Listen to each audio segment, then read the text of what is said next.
Nung sila pa ang nakaupo, ramdam natin ang kaligtasan at kapayapaan. Pagkat dahil sa kanila ang corruption ay nabawasan. Mga mahihirap at mga nangailangan, sila ay natulungan.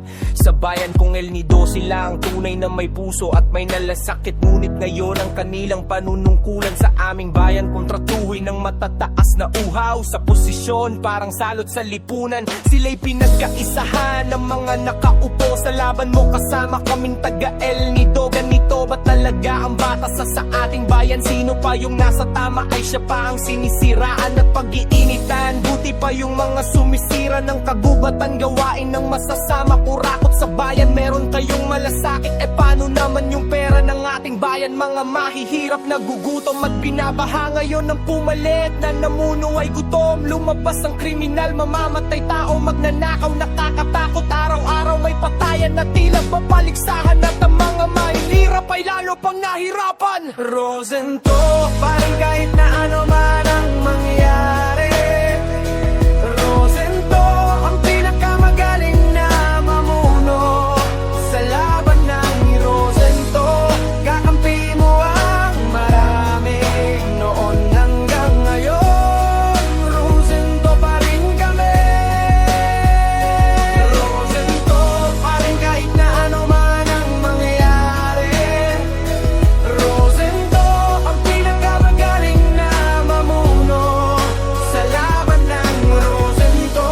Kakampi mo ang marami noon hanggang ngayon. Rosento pa rin kami.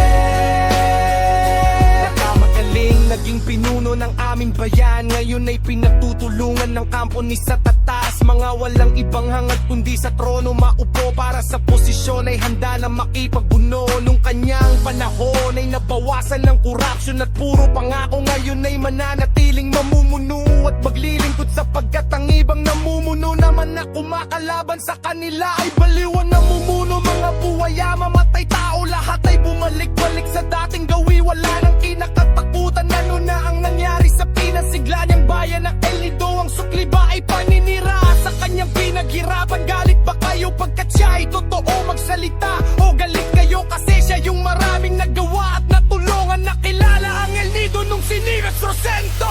Ang nanunungkulan, di nyo kayang nakawin ng respeto sa Rosento. Pilipino't lalang na ang taga El Nido ay hindi nyo maloloko. Ang busilak na puso, ang tunay na mahal ng tao. Rosento, parang kahit na ano man ang mangyayari. Rosento, ang pinakamagaling na mamuno sa laban ng Rosento. Kakampi mo ang marami noon hanggang ngayon. Rosento pa rin kami. Rosento, parang kahit na ano man ang mangyayari. Rosento, ang pinakamagaling na mamuno sa laban ng Rosento.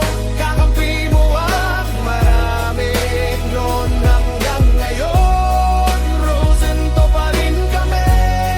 Rosento pa rin kami. Bakit dumarating ang eleksyon tuwing 3 taon? Ano ang ibig sabihin? Anong gustong palabasan? Kaya pala nagkakaroon ng eleksyon kada 3 taon. Yun pala ang pagkakataon natin mga botante na pumili ng inyong leader para ilagay sa ating bayan, sa ating lalawigan ng Palawan. At kayo rin ang magtatanggal sa mga taong hindi nagsiservisyo sa inyong mga kamay din, nakasalalay ang lahat ng ito. Huwag nating babaliwalain ang eleksyon. Dapat pala nasa puso yung pagpili. Huwag tayong tumingin sa mga ibinibigay. Nung araw, wala po yung mga ganyan. Pagandahan lang ng plataforma sa entablado.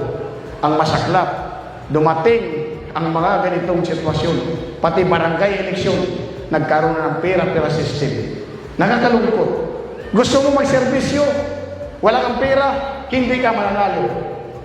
Gusto mo maglingkod, walang pera, wala. Sino ang gobyerno? Kayo. Sino nagpapasing dito sa mga politiko? Kayo. Anong dapat gawin ng mga politiko? Magserbisyo. Hindi dapat magserbisyuan.